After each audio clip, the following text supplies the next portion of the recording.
Voici Dalton. Autrefois, il était connu comme l'un des combattants les plus redoutés de l'UFC. Une véritable machine dans l'octogone, respectée et crainte à la fois. Mais derrière cette réputation se cache un événement qui a tout détruit. Des années plus tôt, lors d'un combat, tout dérape. Dalton, submergé par ses émotions, perd totalement le contrôle. Ce qui devait être un simple affrontement sportif se transforme en tragédie, et son adversaire, qui était aussi un proche, y laisse la vie. Depuis ce jour, Dalton vit avec ce poids. Un poids qu'il n'arrive pas à porter. Incapable de se pardonner, il tourne le dos à sa carrière. Fini les projecteurs, fini la gloire. Il disparaît. Mais vivre sans rien n'est pas simple. Alors pour survivre, il accepte de combattre dans des circuits illégaux. Des endroits sombres, sans règles, où seul compte l'argent et la violence. Un soir, il assiste à un combat. Sur le ring, un certain Carter enchaîne les victoires et déborde de confiance. Il se sent intouchable. Jusqu'à ce que Dalton fasse son entrée. Dès que Dalton s'avance et retire sa capuche, l'atmosphère change. Le regard de Carter se transforme. Il comprend immédiatement. Il sait qu'il n'a aucune chance. Sans même livrer bataille, Carter préfère abandonner. Le combat n'a même pas lieu. L'argent revient donc à Dalton. Mais tout le monde ne l'accepte pas. Un parieur furieux d'avoir perdu son argent décide de régler ça à sa manière. Il attaque Dalton avec une lame. Une erreur. Dalton réagit à peine. L'attaque est rapide, maîtrisée, presque automatique. L'agresseur prend la fuite sans demander son reste. Plus tard, alors qu'il soigne ses blessures, une femme l'approche. Elle s'appelle Frankie. Elle sait exactement qui il est. Elle lui parle d'un bar qu'elle possède. Un endroit constamment envahi par des bagarres, des gangs et des fauteurs de troubles. La police n'y change rien. Elle lui propose alors un poste, devenir le chef de la sécurité. Un salaire élevé, régulier. Une opportunité de repartir à zéro. Dalton hésite. Il propose même quelqu'un d'autre à sa place. Mais Frankie insiste. Elle lui laisse ses coordonnées, au cas où. Dalton, lui, n'a presque rien. Pas de téléphone. Pas de véritable foyer. Juste une vieille voiture prête à lâcher à tout moment. Fatigué de cette vie, il envisage un instant d'abandonner complètement. Mais au moment où il semble prêt à changer d'avis, le destin intervient. Sa voiture tombe en panne, puis est violemment percutée par un train. Contre toute attente, Dalton s'en sort. Presque indemne. Comme si quelque chose lui donnait une seconde chance.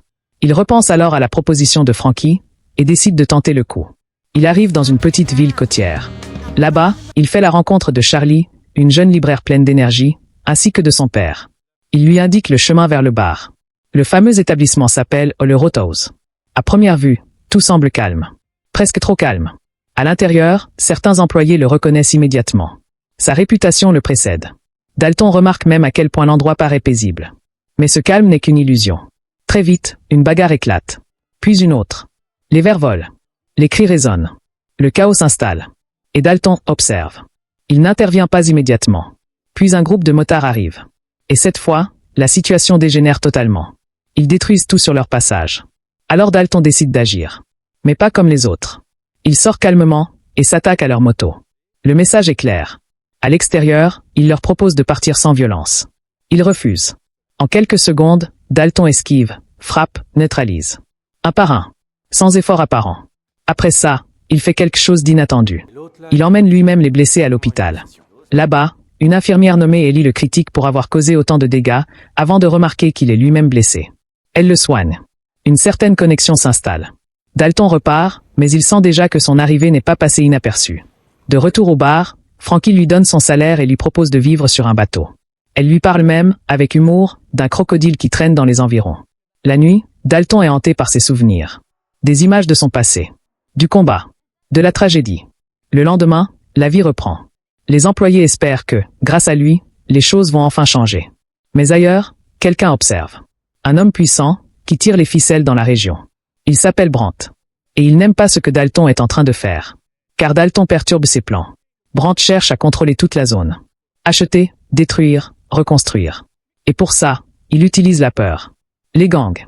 Les menaces. La violence. Mais Dalton est un obstacle. Alors Brandt décide d'envoyer quelqu'un. Quelqu'un de dangereux. Knox. Un homme imprévisible. Brutal. Instable. Pendant ce temps, Dalton se rapproche d'Ellie. Ils apprennent à se connaître. À se comprendre. Mais le danger se rapproche. Très vite, les attaques reprennent. Les tentatives d'intimidation deviennent plus sérieuses. Un soir, Dalton échappe de peu à une tentative de meurtre. Un autre membre du gang disparaît mystérieusement dans les eaux infestées. Le message est clair, la situation dégénère. La police elle-même semble corrompue. Le shérif avertit Dalton de quitter la ville. Mais Dalton commence à comprendre que fuir ne résoudra rien. Puis tout s'accélère. La librairie de Charlie est incendiée. Des innocents sont blessés. Et cette fois, Dalton ne peut plus rester passif. Il décide de contre-attaquer. Il remonte jusqu'aux hommes de Brandt, les neutralise, découvre leurs ressources. Mais le coup final arrive. Ellie est prise pour cible. Dalton n'a plus le choix. Le face-à-face final se prépare. Sur l'eau, dans un décor isolé, tout va se jouer. Dalton infiltre les lieux. Il retrouve Ellie. Mais Brandt est là. Et Knox aussi. Les tensions explosent. Les coups partent. Le combat est brutal. Knox affronte Dalton dans un duel sauvage. Deux styles opposés. Deux visions de la violence. Dalton encaisse. Analyse. Attend. Puis frappe. Avec précision. Avec maîtrise. Le combat est long. Intense. Mais Dalton finit par prendre l'avantage. Knox tombe. Brandt tente une dernière attaque. Mais cette fois, Dalton met un terme définitif à tout ça. Le calme revient. La menace disparaît. La ville peut enfin respirer. Dalton, lui, refuse toute récompense. Il laisse derrière lui l'argent, les gens, les souvenirs. Et il part. Encore une fois. Parce qu'au fond, il n'est pas fait pour rester. C'est un homme en mouvement. Un homme marqué. Mais un homme qui, malgré tout, a choisi de faire ce qui est juste.